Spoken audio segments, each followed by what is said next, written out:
us today from a book of Callings, when the name of this talk is a call of transformation. Do not conform to the pattern of the world, but be transformed by the renewing of your mind. Some pretty powerful words. Do not conform to the pattern of the world. The conditions, the experiences, all the stuff going on. But be transformed by the renewing of your mind, which is expansive thinking. And this whole month, well, last week and the rest of November is all about transformation. This quote that I'm going to read right now is from Romans 12:2 of the Judeo-Christian Bible. And that's where that quote came from. This one here, do not conform to the pattern of the world, but be renewed by the expansive thinking, the renewing of your mind. That's from the Bible. That's from Romans. So for 28 days, it's going to be longer than that, but for 28 days, we are engaged in doing some significant renewing. We are calling it our journey of transformation. 28 days of transformation. Not just 28 days and then poof, you're transformed, but transformation will occur. And we have ways that we're going to share with you this morning, and we did last week. By the way, all of this is on YouTube and Facebook Live, but it's all on YouTube if you want to go back and visit it. We're going to be doing 28 days of transformative activity. Days of intentionally living in the energy of transformation that creates expansion in the moment. We're always expanding. It is the nature of the universal mind to continuously renew itself and to create. And since we are all beings of this one mind, it is our natural state. That's when we are in peace, when we are aligned. And when that transformation takes place, it then lays the foundation, the groundwork for another transformation. And then it goes on, transforming constantly.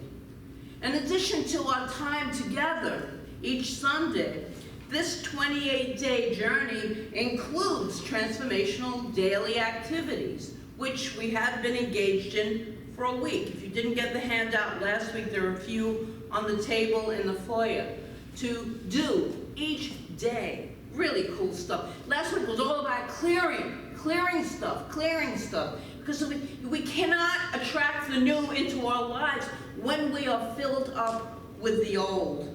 In fact, our affirmation on one of those days was, through love and gratitude, I am returned to wholeness. Through love and gratitude. So let's repeat that. Repeat that after me. Through love and gratitude, I am returned to wholeness. Such great. Through love and gratitude. The work that we did at home this week was part of what we are calling the process of transformation. And we use the caterpillar metaphor. The caterpillar in his cocoon is not going to bring with him a bunch of stuff because there won't be any room in there for the metamorphosis to take place, the transformation to occur. Thus, we did our work, and we will continue. If you weren't here last week, we're going to continue it, of unjamming the log. We had a whole example of the log jam and how others, like our beliefs, get stuck on that, and then there's no flow from the river. There's no flow to go moving through our lives. So today's time together is entitled The Call of Transformation. And just like the call of the butterfly lives deep within the caterpillar, the call of transformation lives deep within us, constantly within us. We are always evolving when we allow that flow to occur. And there is something that might be calling you right now. This reading was so perfect for this talk today. because it's all about the call of transformation. Something is calling you into your new next experience within yourself. It is the next revolution around the spiral of evolution. Whether you know it or not, you can feel that longing sometime. Get in tune with that. That is what is happening, and today we're going to explore that a little bit. I'm aware that we can get pretty freaked out and uncomfortable, upset, and maybe even angry when we talk about our call. I know a lot of people, especially many, many years ago, I've been in this teaching for over 30 years now, it was like, I don't have a call. Yeah, I did all this stuff and this stuff and this stuff, but I don't know what they're talking about. I don't feel this call thing that everyone is talking about, but we each have it within us. Wow, look, I'm standing up here. Something called me. Something really called me and pushed me, and I followed it, right? So the reason that we might have those reactions is because I think that there is something within us that thinks that the calling has to be this big, huge thing, when it doesn't. And when we can't figure it out, someone tells us, you have a calling, everyone has a calling. We can't figure it out, so we think, well, I'm a failure. I don't have a calling, nothing's calling me. Or we fear that we will figure it out, but we won't be able to do it. So then we'll be a failure again. So the entire subject can be daunting and depressing. And am I right on any of this? Maybe I'm making it up. Maybe it just happened to me. If you would have told me many years ago, oh yeah, you're going to start a spiritual center, I would say, no, I'm not. In fact, I did. Somebody had said that to me like 20 times. No, I'm not. Never. I don't know how to do that. And you know what? When we listen to the call, we don't have to see the whole picture. We just follow. Step by step, we follow.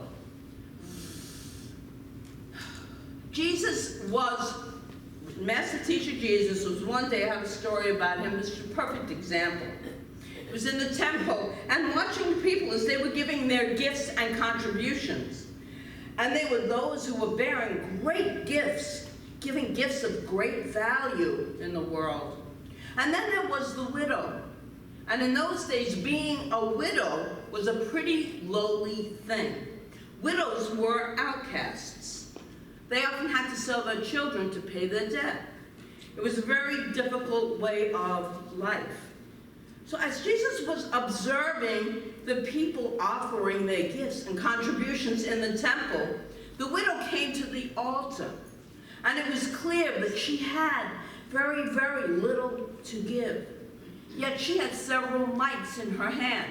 I know that mites is a bug, you're right, but it also means something very small, a very small quantity. The widow is said to have taken out 2 of those mites and put them on the altar. Jesus observed that she did it with such heart and such love that he called his disciples over and he said, look at the others who have given in ways of the world. And the world would say it's great. Yet she has given more this day than all of those when you add them all up. When you listen to and respond to your call, which is a call of transformation, please don't measure it by large, big, small, because we know in this spirituality, the universe doesn't even recognize large and small. That's what we do. We do that. And not to be worried about what the world might say is great, or what your parents might say is great, or what your friends or spouse might say is great, or even what your ego might say. This is not enough. This is not great. But when your call is offered with love and heart, it is great in the way God measures greatness. Do not conform to the pattern of this world. Be transformed by the renewing of your mind. Constantly being open and receptive. Because we think we know the ways to do everything. Right? If you're like me. This is the only way to do it. When we're more open and receptive, greater and greater things occur for us. For us. There's another scripture that I want to share with you. This is from Matthew 22:14. This is interesting. You may have heard this before. Many are called, but few are chosen. You heard that, right? That's what it says in the King James Version of the Bible. But did you know the original Hebrew, a lot was lost in that translation, it said this: many are called, but few choose to heed the call. Many are called, but few choose to heed the call. Changes everything. Changes everything. Could this be what we're talking about right here today? We don't think our call is big enough, worthy enough, significant enough.